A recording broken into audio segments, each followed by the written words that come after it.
All right, what is the difference between a joke that absolutely lands and a comment that just makes the whole room go silent? We've all been there, right? Maybe we've even been the one to cause it. Well, today we're going to dig into that super fine line between being funny and being, well, tactless, so you never have to guess again.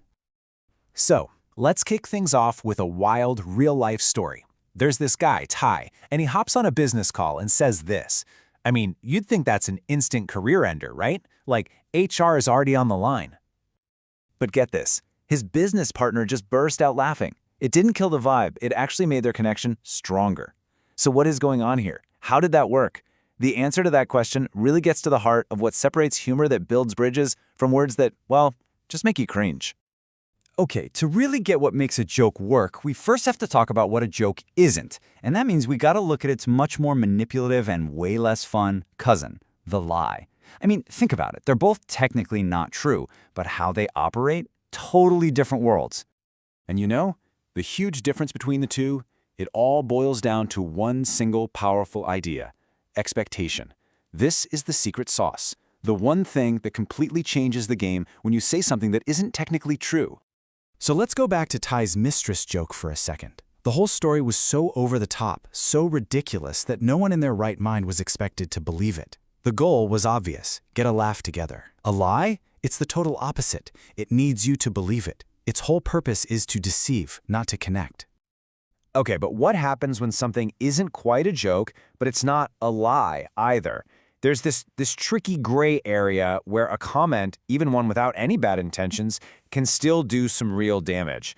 And this is where things get really complicated and where even good intentions can just completely backfire. Okay, so let's look at this super cringy moment from Ty's friend Hung. Imagine this. They're at a restaurant, and he loudly asks a shy, young waitress this question, really hitting the words bird and fresh with this big wink and a grin. You can just tell in his mind he thinks he's the funniest guy in the room. And silence.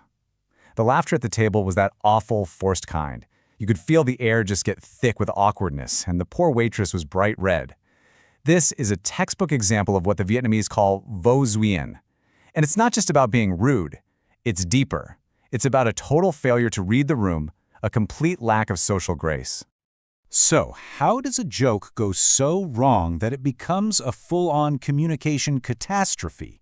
It's not just the words you use. Turns out, there's kind of a formula for tactlessness, and man, Hung managed to mess up every single ingredient. And here it is, the three-part formula for failure. Hung's comment bombed on all three fronts. The context? Totally wrong. A public restaurant is not a private party with your buddies. The audience? Wrong again. A young server is not your best friend who gets your weird sense of humor. And the timing? You guessed it. Wrong. It was their very first interaction. There was zero trust or rapport built up. Okay, so now you know the formula for disaster. But what do you actually do when you're right there watching it happen? You can't just sit there, right? Well, your strategy has to be smart, and it really changes depending on who's making the awkward comment. You really have to adapt your approach. See, with a relative or an elder, calling them out directly could cause a huge family drama. So you go with silent signals. But with a friend, that's a relationship you chose, and with that comes a different responsibility. You can and probably should be more direct.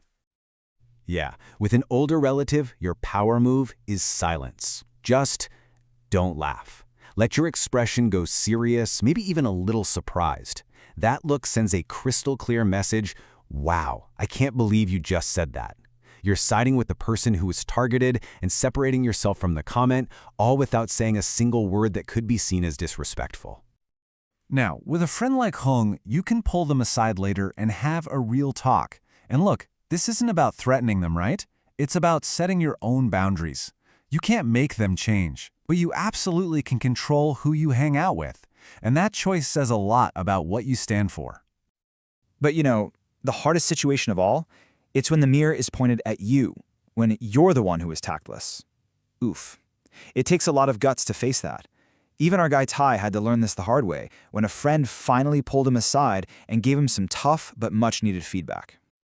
All right, let's wrap this up with a practical toolkit. Some simple daily exercises you can start using right now to make sure you're never that person, the one who makes the room go quiet for all the wrong reasons. This right here is probably the most powerful tool you'll have. Just think of it as the three-factor filter. Before you let that risky joke fly, just pause for 1 second.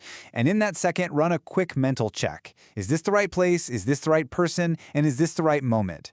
Honestly, that tiny pause can save you from 99% of these awkward situations. And beyond that filter, try to cultivate these 3 habits. Number 1, observe reactions. After you say something, actually look around. Are those smiles real or are they forced? Number 2, accept feedback. If a friend calls you out, your first instinct might be to get defensive. Don't. Just ask, what did I do wrong? And number 3, apologize. If you mess up, and we all do, a quick, sincere, hey, sorry, that was out of line, can fix almost all of the damage. It really does. So, at the end of the day, it really all boils down to this one question. In every single conversation you have, are your words building a bridge or are they putting up a wall? Because that's what communication is all about, right? Connection. Every choice you make with your words either makes that connection stronger or it chips away at it. The choice is always, always yours.